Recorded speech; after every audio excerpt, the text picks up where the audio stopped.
afternoon everyone, myself Anjali Singh from BSc B.Ed second year.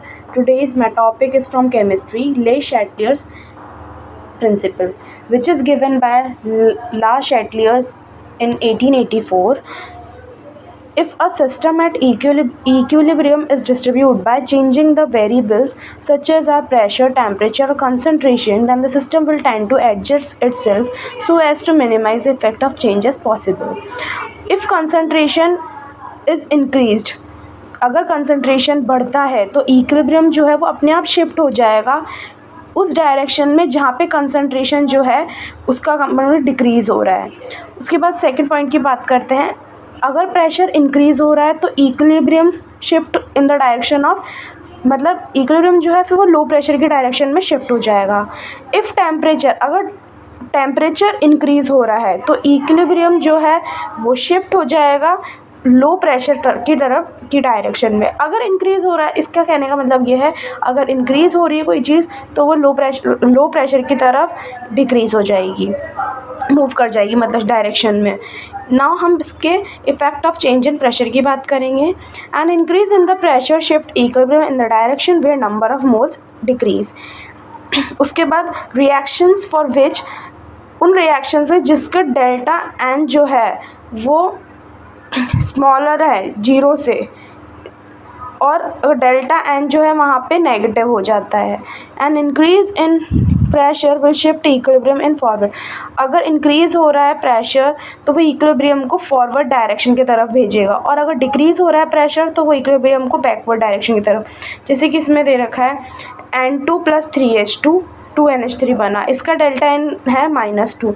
Delta N की value हम जानते हैं कि यहाँ पे 1 + 3 अपॉन 2, तो 4 + 2 तो -2 आ जाएगा। नेक्स्ट हम बात करेंगे वो रिएक्शन जिसके लिए डेल्टा एन जो है वो ग्रेटर है ज़ीरो से।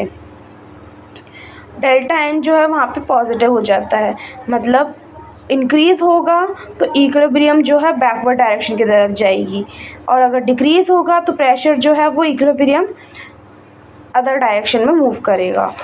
उसके बाद बात करेंगे उन रिएक्शन के लिए डेल्टा एन 0 है अगर, तो वहाँ पे कोई भी चेंज नहीं आता है इक्विलिब्रियम पे इंक्रीज़ और डिक्रीज़िंग होने पर। उसके बाद चेंज इन टेम्परेचर की बात करेंगे, क्या इफ़ेक्ट होता है।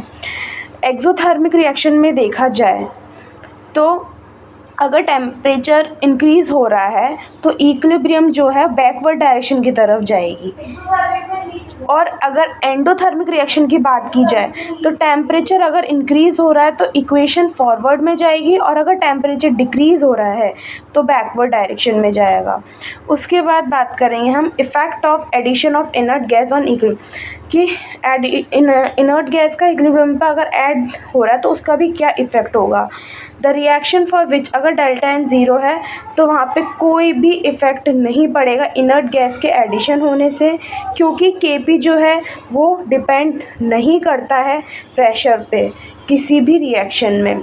द रिएक्शन फॉर विच, वो रिएक्शन जिसमें डेल्टा एन 0 के इक्वल नहीं है, तो the effect of addition of inert gas is as follows, तो वहाँ पे इफ़ेक्ट होगा इन कुछ पॉइंट में। At constant volume, if an inert gas is added without a change, अगर इनर्ट गैस को ऐड किया गया है किसी चेंज नहीं होने से, इन वॉल्यूम के किसी चेंज ना होने से, तो इक्विलिब्रियम जो है कांस्टेंट, इक्विलिब्रियम कांस्टेंट जो है वो इफ़ेक्ट नहीं होगा। Since partial pressure of reactants and products are not affected, तो partial pressure reactants and products जो है, पार्शियल प्रेशर के प्रोडक्ट्स और रिएक्टेंट्स है वो भी इफेक्ट नहीं होंगे। टोटल प्रेशर जो होगा वो इंक्रीज़ हो जाएगा। इसके बाद हम बात करेंगे इस second point, constant at constant pressure when inert gas is added. Constant pressure पे अगर कोई इनर्ट गैस ऐड हुई है तो वॉल्यूम इंक्रीज़ होगा और नंबर ऑफ मोल्स भी इंक्रीज़ होंगे, जो कि फिर क्या कॉज करेंगे, पार्शियल प्रेशर ऑफ रिएक्टेंट्स और प्रोडक्ट्स में डिक्रीजिंग डायरेक्शन शो करेंगे। Now in general, it is concluded that equilibrium shifts in the direction of increased volume on addition of inert gas at constant। इसमें देखा गया, सामान्यतः से देखा गया है कि इक्विलिब्रियम जो है वो उस डायरेक्शन में जाएगा जब इंक्रीज़ होगी वॉल्यूम ऑन इनर्ट गैस के एडिशन करने पे जो इंक्रीज़ होगी volume only eight constant pressure. Thank you, this is all for today.